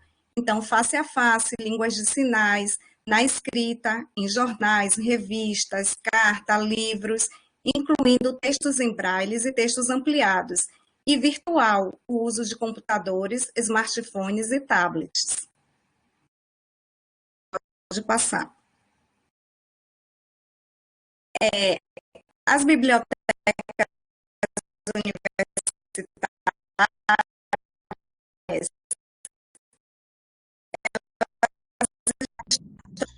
Magali, a sua voz está oscilando.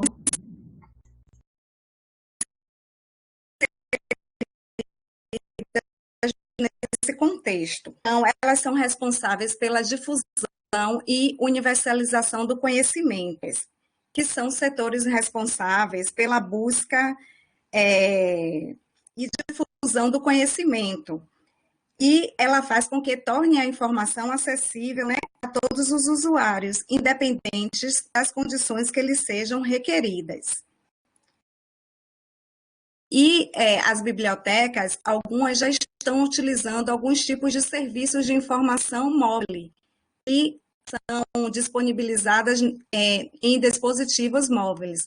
Então, algumas plataformas, eu vou citar que algumas bibliotecas já estão utilizando como estratégias para que tenha inclusão, né, na informação para o público, para os usuários. Então, tem o website responsivo, que são aqueles que se adequam à tela, ou seja, reposicionam os elementos do site a fim de manter o que está sendo visualizado.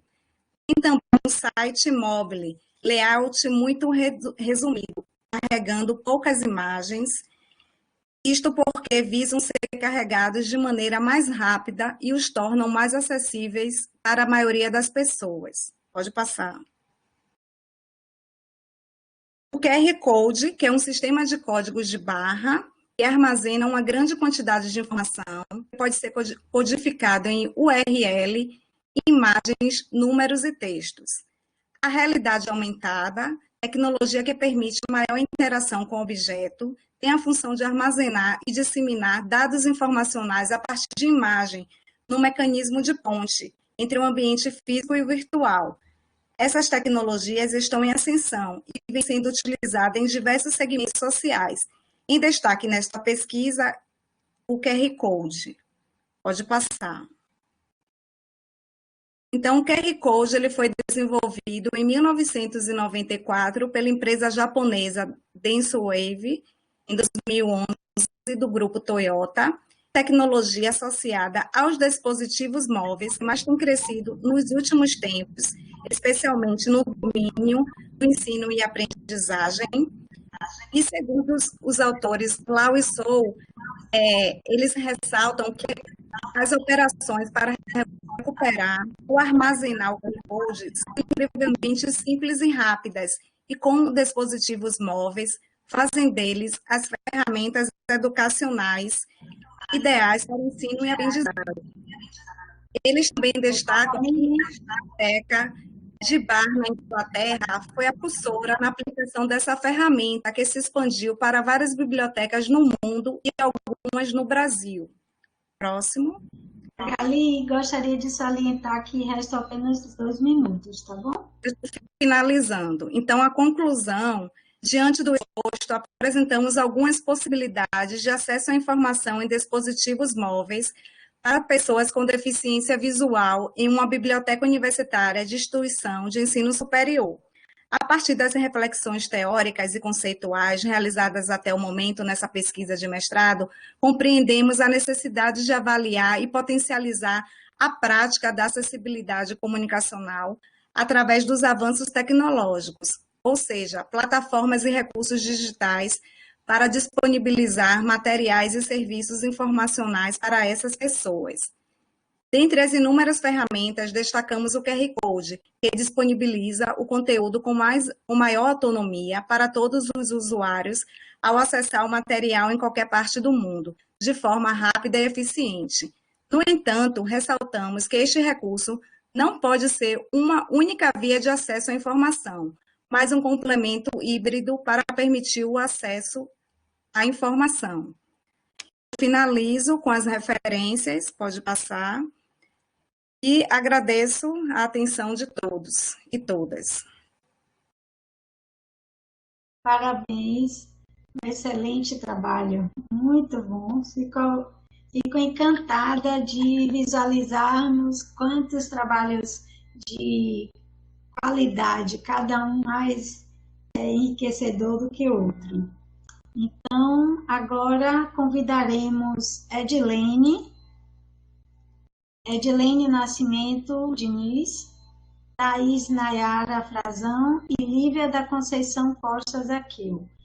Elas irão apresentar a temática, o desafio na aprendizagem de crianças com deficiência intelectual na educação infantil. Conseguem me ouvir agora? Com a palavra, Edilene. Consegue me ouvir? Sim, estamos te escutando bem. Agora é 17h51, Edilene. palavra. Tudo bem. Então, primeiramente, peço desculpas, porque anteriormente tive um problema relacionado às tecnologias, né? Mas que bom que foi solucionado, agradeço a paciência, tá? Então, como já fui apresentada, sou Edilene Nascimento Diniz, aluna do programa de pós-graduação em Gestão de Ensino da Educação Básica, PPGE-UFMA, né?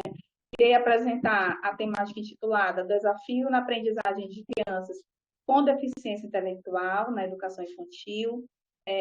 Estudo esse elaborado juntamente com Thaís Nayara Frazão Silva, também aluna do PPGE-UFMA, e a nossa orientadora, professora doutora Lívia da Conceição Costa Zaqueu.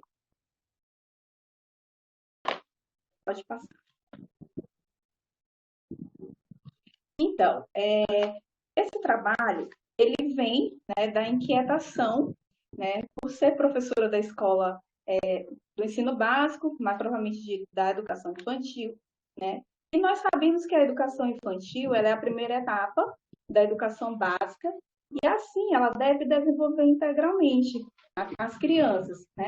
Então, é importante buscar estratégias para ampliar e estimular as competências e habilidades de crianças, né?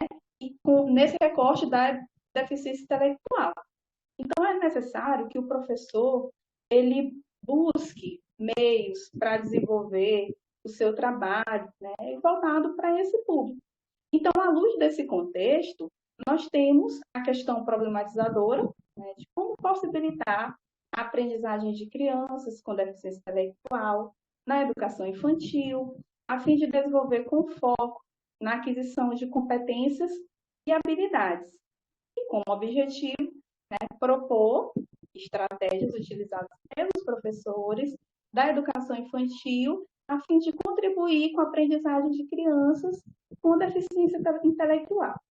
Então, segundo a Organização Mundial de Saúde, né, a deficiência intelectual ela é ainda baseada no critério quantitativo, né?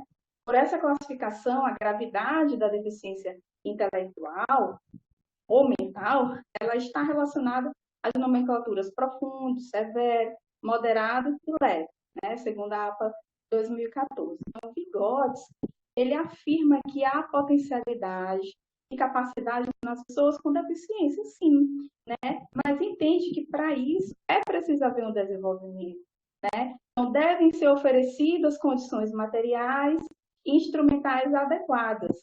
Então, logo, é necessário que o professor organize um planejamento individualizado, né?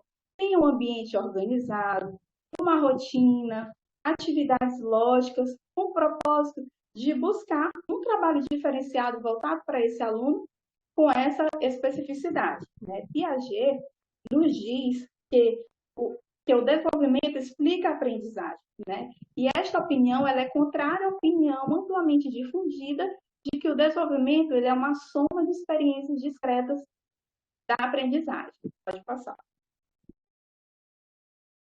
Então, aqui a gente traz um recorte da deficiência intelectual no Brasil, no cenário do século XX. Né? Primeiramente, eu preciso trazer alguns apontamentos, que as primeiras abordagens a respeito das pessoas com deficiência intelectual, com deficiência no Brasil, elas são intensificadas a partir da metade do século XX. Né? Já visto que são influenciadas por estudiosos europeus e norte-americanos. Né? Então, desse modo, o Instituto Pestalozzi, que foi o precursor, né, na formação de profissionais especializados. Né? Então, destacando-se assim a Constituição Federal de 88, né? Então, ela estabelece o direito dessas pessoas com deficiência de receberem educação, preferencialmente na rede regular de ensino. Né? Então, dessa forma, é necessário contextualizar o paradigma da segregação, né? Que ele era realizado, visto que era realizado em clínicas, né? Com o objetivo mais reabilitador. Então, assim, essas pessoas não podiam frequentar a escola ou sala comum, se limitando a espaços segregados. Na perspectiva histórico-cronológica, né, o paradigma da integração ele precede a inclusão, né? Então, esses alunos com deficiências, eles eram direcionados para as turmas de ensino regular, pois havia uma seleção daqueles que eram aptos a tal inserção. Então, assim, esse aluno ele precisava se adaptar à escola, né? Ou seja, havia uma busca pela normalização. Então, em meados dos anos 90, surge a inclusão, né? Como substituta da integração. Então, qual era o objetivo? Era justamente que as crianças com deficiência estudassem em classes comuns, a fim de extinguir esses rótulos, a fim de distinguir a fim de não discriminá-las, né? Manton, ela questiona, né, o próprio conceito de inclusão, pois diz que todos devem frequentar a escola comum sem exceção, já que os alunos devem ser inseridos de modo completo e sistemático. Pode passar, Paulo. Aqui a gente traz estratégias para ensinar essas crianças com deficiência intelectual. Então, Vygotsky, ele esclarece que a aprendizagem ela acontece de modo contínuo e explicita que há saltos qualitativos de um nível de aprendizagem para outro. Então, a abordagem interacionista, o construtivismo de Piaget, a teoria sociohistórica, todas elas baseiam o desenvolvimento dessa criança. Então, desse modo, é válido citar os jogos, as brincadeiras, os brinquedos, como instrumentos essenciais. Por quê? Porque desenvolvem aprendizagem. Então, o lúdico ele é facilitador em qualquer contexto e proporciona que essa criança ela aprenda brincando. Pessotti informa que o emprego de jogos que aguçem a atenção, a curiosidade, poderá ser eficaz, sim, né? Mas para isso é preciso que seu manuseio ele traga alguma recompensa. Então, já na sala de AEE, é preciso ter um espaço organizado para desenvolver a rotina, regras, atividades lógicas, que não hajam elementos de distração, usar objetos reais, que partam do cotidiano, para desenvolver bem esses alunos, né? Desenvolver essas percepções, desenvolver sequências de exercícios, aliar o conteúdo a elementos concretos, e aí a gente pode trazer outros exemplos, como jogos de quebra-cabeças, jogos de encaixe, ábaco, jogo da memória, né, bingo de letras, números. Há uma infinita, né, gama de oportunidades. Pode passar. Bom, aqui a gente traz... Aqui a gente traz, quanto à metodologia, né, uma pesquisa descritiva, aplicada pelo fato de mostrar meios e formas de solucionar o problema existente, e quanto aos meios da bibliográfica. Tá? Nessas análises foram feitas... Edilene, gostaria de salientar que restam-nos apenas 2 minutos. Ok, finalizando.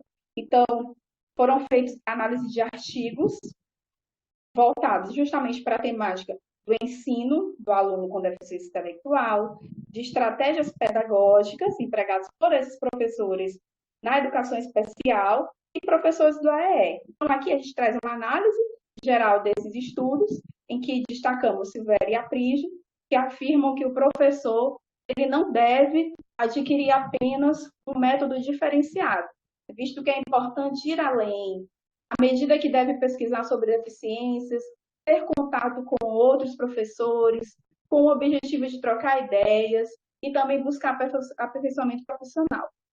Caramori e Dalacqua corroboram com a perspectiva de que as estratégias são identificadas com os critérios de mediação. E Fontacini e Dias afirmam que, à medida que alunos com deficiência intelectual convivem num ambiente desafiador, rico em experiências e provocador, terão que estimulá-los a pensar. Tá bom? Pode passar. Então, aqui são algumas referências que nós baseamos o nosso estudo. Tá? Agradeço a atenção de todos. Obrigada.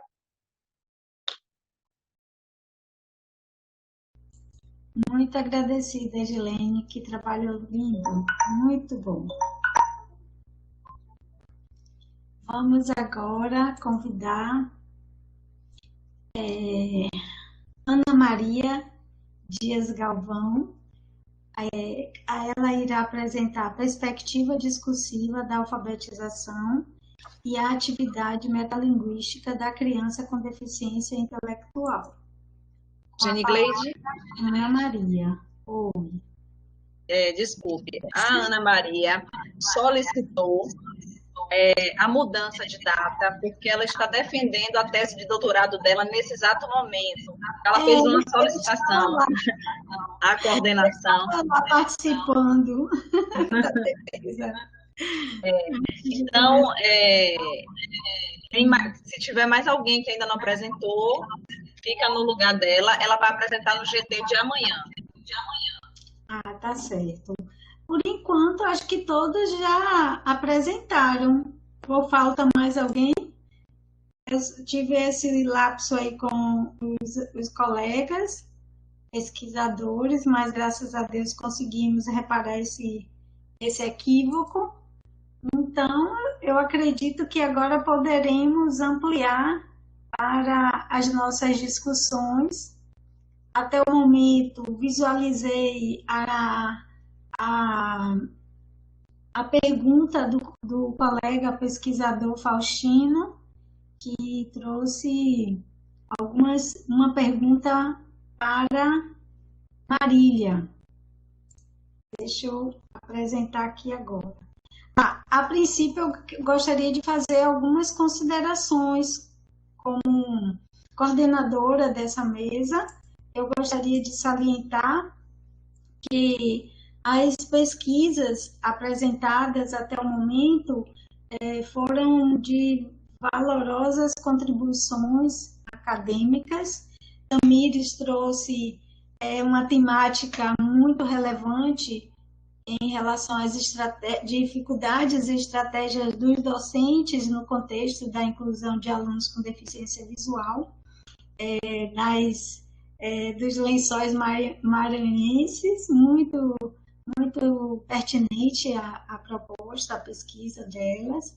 Kelly trouxe deficiência visual e educação acessível, e com esses enfoques também podemos perceber que identificaram as possibilidades e as barreiras, né, frente à situação de inclusão desses alunos com essas necessidades especiais, sensoriais, com deficiência visual. E também os colegas José Antônio e Faustino trouxeram valorosas contribuições em relação ao papel da família e dos professores, dos educadores nesse processo educativo, em relação à criança com paralisia cerebral, e deu para perceber que a importância do envolvimento desses diferentes atores, e principalmente por contarmos com essas políticas públicas que estão postas, mas que ainda estão por se pôr em prática, ainda mais numa situação dessa, né, com uma lei que, no momento, traz muitas dúvidas, e teremos que reparar essa situação que vivenciaremos daqui por diante, né, com esse novo plano. E Ana Paula trouxe uma contribuição em relação à inclusão dos alunos com autismo e abordou as possibilidades e as barreiras frente à inclusão desses alunos na situação pandêmica, e muito pertinente. É um desafio para todos os seres humanos, principalmente nesse âmbito da inclusão, facilitar uma mediação pedagógica com esse distanciamento, com o uso de tecnologias. Esse é um desafio para as próximas essa e as próximas gerações. E Marília também trouxe uma contribuição para as crianças com altas habilidades, né, no sentido de reconhecer e desenvolver a aprendizagem dessas crianças, e trouxe um enfoque para a inclusão como processo que se estabelece com base no engajamento desses alunos no Piauí, muito interessante também. E Graziele trouxe essa expressividade dos corpos e inúmeras denúncias, né, que abordou com a sua temática, no que diz respeito à inferiorização, à estigmatização, e sem falar que poderíamos considerar as violências dessa prática, dessas relações como um todo.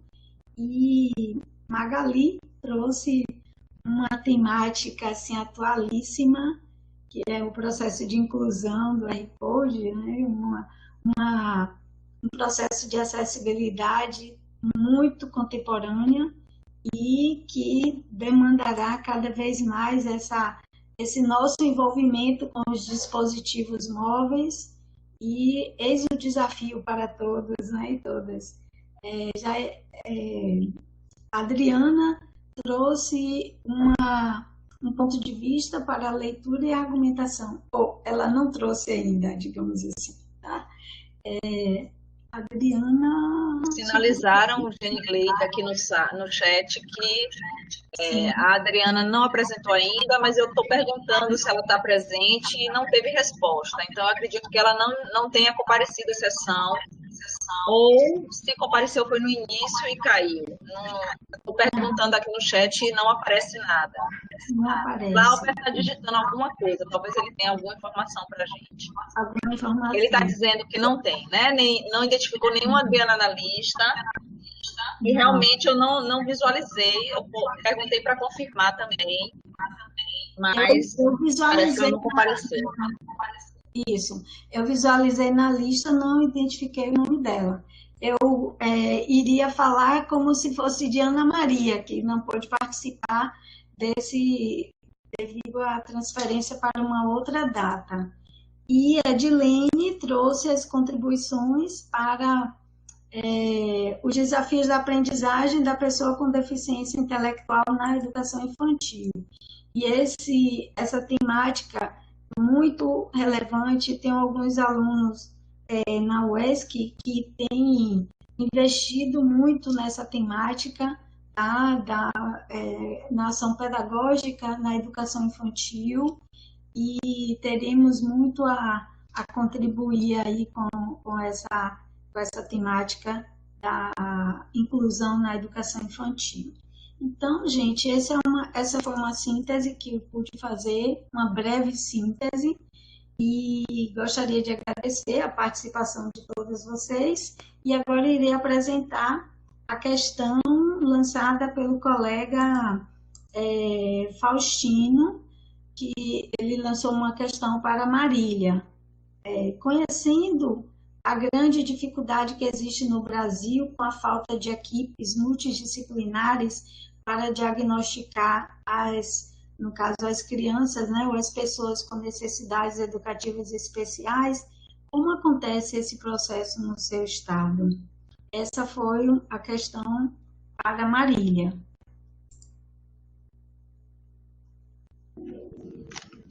Olá, em relação a essa questão da equipe multidisciplinar aqui no meu estado, do Piauí, é um problema também, né? Ainda há uma dificuldade, dada a grande demanda que nós temos. No entanto, quando eu produzi o trabalho, eu pensei exatamente nessa dificuldade também, porque o diagnóstico ele pode levar meses, entendendo que o trabalho ele foi realizado em uma escola pública, eu continuo aqui me reportando às escolas públicas, né, onde as crianças elas fazem uso do sistema público de saúde. No entanto, há essa dificuldade. Agora, a questão de por que a importância, né, de conhecer essa temática, de buscar informações não só sobre altas habilidades e superdotação, mas de todas as necessidades educacionais aí que nós temos, porque há uma necessidade de estar se atualizando constantemente, porque alguns professores ainda permanecem pautados em mitos, né, como a Delow costuma dizer, que a criança com altas habilidades, ela não pode ter falhas, que ela deve ser boa em tudo, que quando ela possui altas habilidades, ela costuma se destacar, e não é bem assim que acontece, né? A escola, ela produz mecanismos que pode fazer com que essa criança ela não desenvolva nesse ambiente. E é aí que entra a figura do professor, né? Na identificação dessas características, em ver além do que esse aluno está mostrando. Claro que nós sabemos da tamanha dificuldade que existe, porque as turmas são heterogêneas, o professor ele trabalha em meio a grandes dificuldades, muitas vezes em um cenário não tão interessante, mas há essa necessidade, né, de ter esse conhecimento a respeito para mudar esse cenário, né, para produzir ações que esse aluno consiga, né, se adequar a elas e tenha sucesso na sua aprendizagem. Então, eu penso nesse sentido, até porque eu sou professora da Rede Pública Municipal de Teresina, e eu já passei por situações desse tipo, onde eu percebia que a criança ela tinha altas habilidades, superdotação, e a equipe, eu tinha muita dificuldade com a equipe, na aceitação da equipe, ele não tinha diagnóstico ainda, eu tentava fazer, lógico, um trabalho para que ele pudesse se engajar dentro do ambiente escolar, mas eu fazia aquela tentativa para que esse aluno ele fosse atendido da melhor forma possível por toda a equipe, não só por um professor. Eu espero que eu tenha conseguido responder, senão ele pode aparecer aqui e perguntar novamente. Então, muito agradecida, Marília, pelas suas contribuições. Gostaria de salientar que Glauber sinalizou que a nossa sala estará reservada até às 18h20, porque em seguida essa sala será ocupada para uma outra mesa, uma outra sessão, tá? Quem tiver algo a contribuir, se por um acaso encerrar, só teremos agora, pelo meu relógio, 18h14, só teremos 6 minutos. E aí, em tempo, quero agradecer a todos vocês, quero pedir desculpas, mil desculpas aos colegas pela minha falha, pelas minhas falta de atenção, e agradecer pela paciência e tolerância de toda hora ficar sinalizando o tempo, mas esse é um papel cruel do coordenador. E, ao tempo, quero agradecer à professora Sheila, a toda a equipe do EPEM, e que eu desejo sucesso a todos os pesquisadores que apresentaram esses valorosos trabalhos. Francisca, quer falar? Seu áudio está desligado. Eu também não tenho muita familiaridade com essa plataforma, mas só me apresentando, eu sou a Francisca, coordenadora do GT15, né, até amanhã.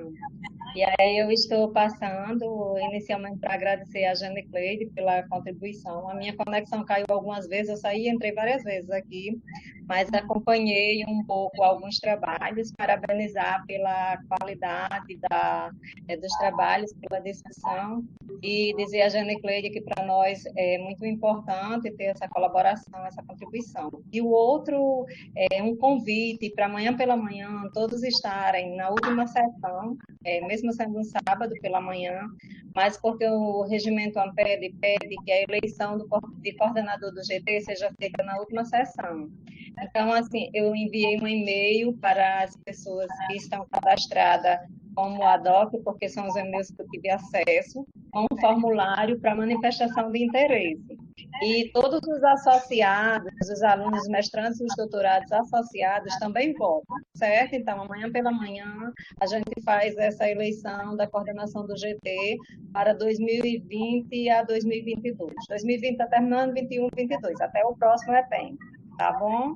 Era esse o recado e obrigada. Obrigada. Professora Genigleide, eu aproveito para reiterar os agradecimentos pela sua disponibilidade em aceitar nosso convite, por essa mediação tão paciente, tão calma, que nos acalma também, porque chegamos atrasados na sala, a sala demorou de ser liberada e isso angustia todos nós, né? Tanto quem está aqui na coordenação, como quem está precisando apresentar. Então, a gente não houve tempo assim da gente conseguir testar tudo antes, mas deu tudo muito certo, cumprimos nosso tempo, estamos agora já no final, com a apresentação de todos os presentes, apesar das dificuldades de conexão, e isso é o que importa. Então, reiterar aí o convite para a sessão 3 de amanhã, às 8h30 da manhã, e no final da manhã, a sessão de votação para a eleição de coordenador e vice-coordenador, na verdade, somente de coordenador de GT. Tá? Obrigada, professora Genigleide. Obrigada, Farei o possível para comparecer pelo menos os 30 primeiros minutos e depois irei para uma outra atividade, tá certo? Como eu já tinha comentado com você, mas farei o possível. Muito agradecida, um beijo a todos, um beijo para vocês, sucesso aí nesse evento de qualidade, que no próximo quero participar mais inteiramente, que esse momento com você e, graças a Deus, está caminhando direitinho.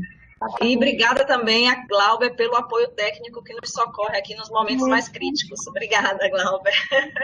Então vamos encerrar.